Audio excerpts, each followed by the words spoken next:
Well, I'm so glad to be joined here today by Allison Huynh. She's an entrepreneur. We are at the Republican National Convention here in Milwaukee, Wisconsin. Allison, thank you so much for taking the time to be here today. Thank you, Virginia. Well, like I said, you're an entrepreneur. You're based in Silicon Valley. You're a very successful in the tech industry, and you have a really unique story. You, for a long time, were actually a fundraiser for Democrat Party, specifically for Barack Obama. Tell us a little bit about your involvement in that journey of saying, okay, I really like what I'm seeing from President Barack Obama. This was way back in, was that 2008? What were the policies that you were seeing at that time that you thought, you know what, I want to stand behind and back these? Take us back. Well, for us, my husband and I at the time backed Barack Obama starting in 2007. I think we were one of the first major backers of him before he broke into the scene in 2008. And it wasn't really any specific policies because he hadn't clearly defined them. It was more of the hope and the image that he projected, right? Which was when he was going to go into office, he was going to change the system and really empower young people and, just really make innovative changes. And we didn't know specifically what they were, but it was a very hopeful, positive image. And he didn't have that much experience. And so we felt like, maybe it was time to really shake up the system. And that's what he promised. He was going to turn things upside down. I thought that was really exciting. He was very smart. He was a constitutional professor.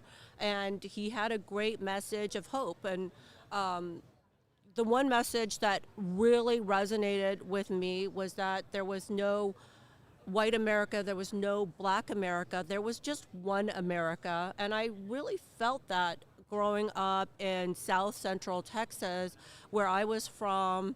I grew up in a very modest, lower middle class environment. I had hand-me-down clothes in the hill country. I was the youngest of 7. And this message of hope really resonated with me, right? That, there's this president that was going to invest in young people. And so I wanted to support Barack Obama. And when he did become president, that did change. And what did that support look like? What were the types of fundraisers that you and your husband were hosting? So we pledge our support for various different fundraisers. I think there was one with Gwyneth Paltrow. We encourage various different tech entrepreneurs to donate, to have dinners. These were pretty large scale. Yeah, I think they were. Back in 2007, 2008, it was $50,000 per plate. I don't know, how you would account for that with inflation. With inflation. Maybe $100,000 or $150,000 per person. A lot.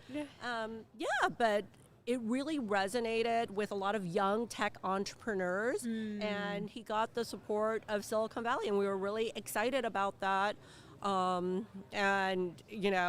His message got viral, and you could see that with the Hope poster. Every young person I knew in the dorm room bought the Hope poster or got it for free, right? And then they put it in their dorm room, and it was this very infectious message of hope. So Barack Obama does become, obviously, president. He's elected, and at one point, I know that at some point, there was a point when you started kind of saying, oh, I don't know that this is quite what I thought it was going to be. But walk us through that journey. The first several years of his presidency, were you pretty pleased with what you were seeing? No. I think he is great at messaging. He talks the talk, but he doesn't walk the walk, right? And so I became quite disillusioned over time. Of course, the first administration and the second administration, specifically when we look at policies like Obamacare, right?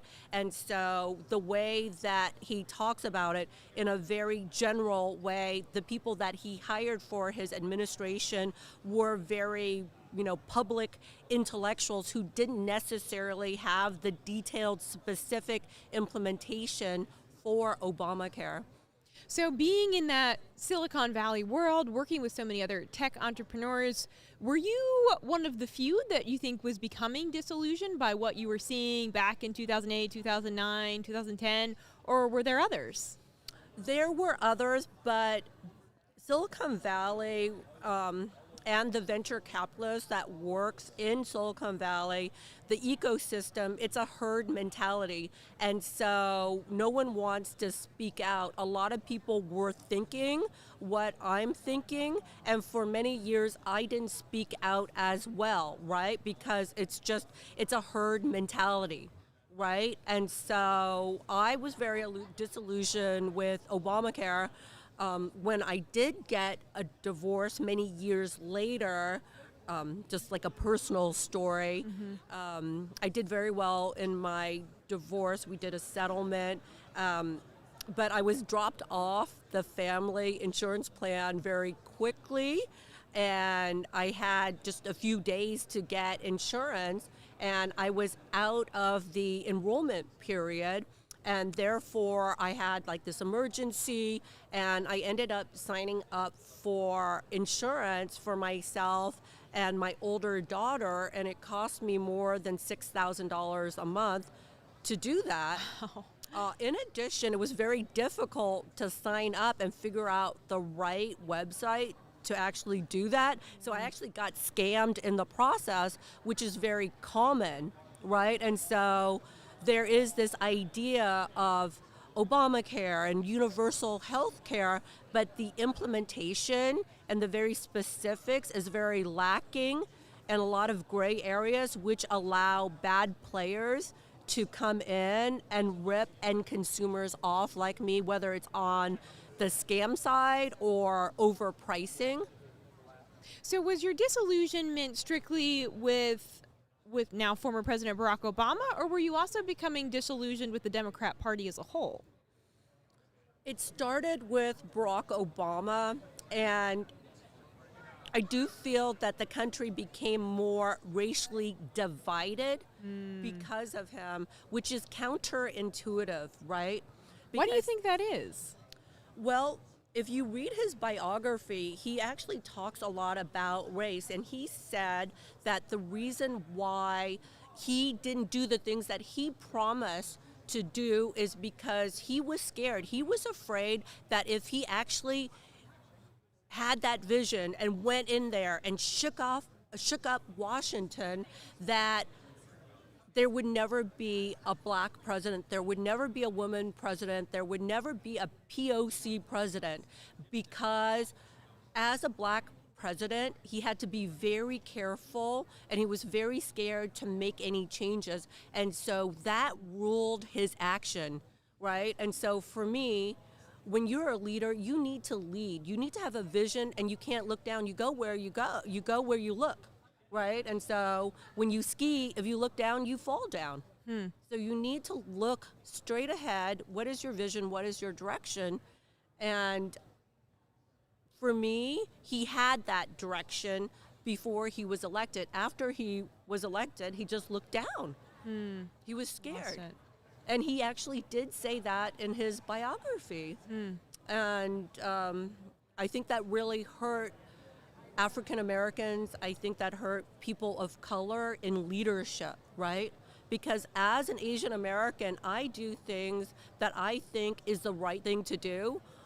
And I don't do things because, I'm scared what other Asian Americans would think of me, or how other people would perceive Asian Americans. Yeah. So at what point did you then shift to where now I know you're backing former President Donald Trump, but that's a pretty big shift that some people might say, well, I would maybe walk away from the Democratic Party and become an independenter. But why move to the other side of the aisle? What brought you there? That's a really good question, right? So it started with Barack Obama and this lack of logic in terms of how he led.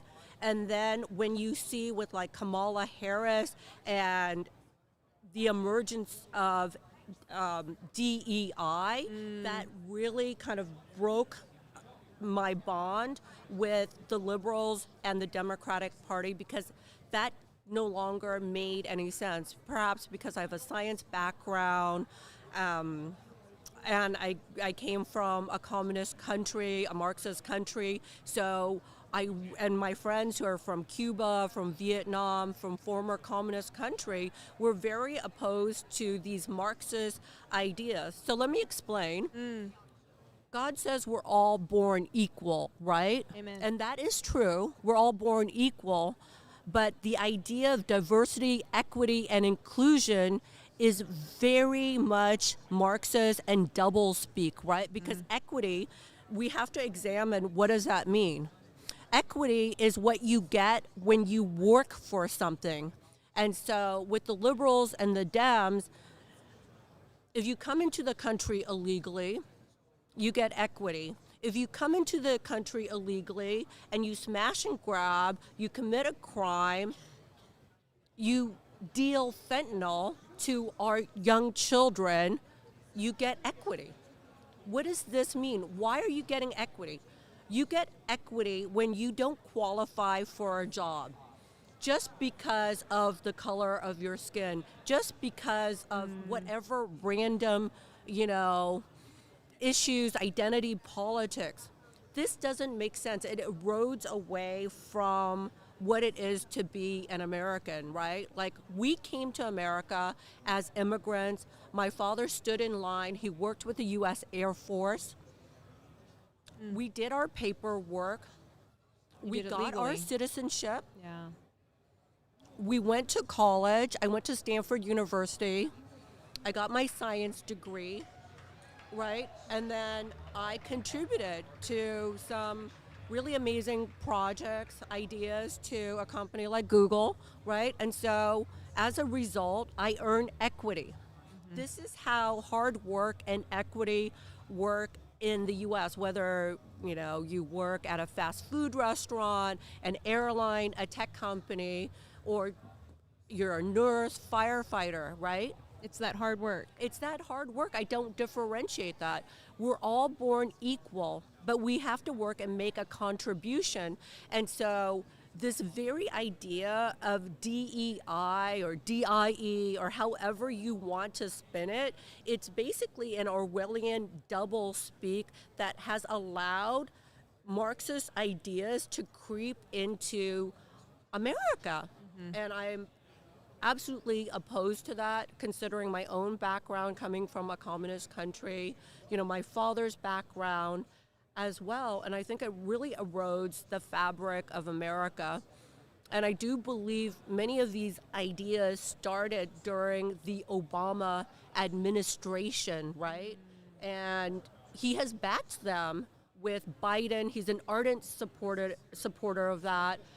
With Kamala Harris, with some of our very liberal Democratic mayors in California, such as Karen Bass, London Breed, many of their policies that have led to unsafe streets, which is now thankfully unconstitutional in our great country.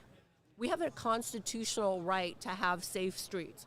Why do people who come here illegally have more constitutional rights because of this idea of DEI? It doesn't make sense, right? Yeah. So why Trump, though? For me, when I met Trump... So you've met him in person? I did. I met him several times. And, of course, the mass media, the liberal media, like, oh, he's a fascist, he's on a revenge tour, this and that. If he really is a fascist, a totalitarian dictator, why would he talk to someone like me who was originally not a supporter of Donald Trump, a big supporter of Obama? He was open to talking to me, and I heard him talk. He's very open, very funny. And originally he wasn't a supporter of cryptocurrency, and some of my friends had approached him on the idea of blockchain and cryptocurrency. In fact, 50 million Americans own some form of crypto, right? And so, yes, we've had some scandals with crypto, with Sam Bankman-Fried, right? But you can't throw the baby out with the bathwater. And he understands this nuance. It's not just black and white. crypto, artificial intelligence, social media. These are the new tools of our economy. Yes, there needs to be guardrails, but it can't be black and white, right? And he's willing to listen to people who are knowledgeable and be adaptable to it. That willingness to listen is huge in any leader. That's really critical. Now, as an entrepreneur yourself, how do you think the economy would fare? Would it improve during a second Trump administration? What do you think? I definitely think it would improve. So my perspective is that you have to look at his history to predict the future. So under the last Trump administration, the middle class did way better. Like people who were middle class did very well. During the Biden administration, the middle class did not do well. So if you look at historical events to predict future events, I think we will do much better under Trump, right? Because he has policies, specific policies, for example, to get rid of federal income tax on tips. So in a gig economy like we're living in, right, there are the tech elites, there are the engineers, software developers, people working in the factory, but for the most part, there's a lot of service workers and gig economy workers, and they rely on tips. Yeah. And federal income tax on those tips can really erode their income. I think this is a great example of how he is really looking at young people who are a big part of this gig economy, people of color who are mostly the waiters, the waitress, the hairstylist, the nail salon tech that are living on tips, right? And some of these taxes, for $100 in tips, you can be, spending $40 of that on taxes, and then you get like 60%, you get $60, right? Has to be practical, right? It has to be practical, and I love improvements. that the administration is looking out for the working class and the young people, because that's the bedrock of our economy, no? Allison, I really appreciate you taking the time today just to share your insights, to share your personal story. Thank you for joining the Daily Signal podcast. My pleasure. Thank you so much for having me here.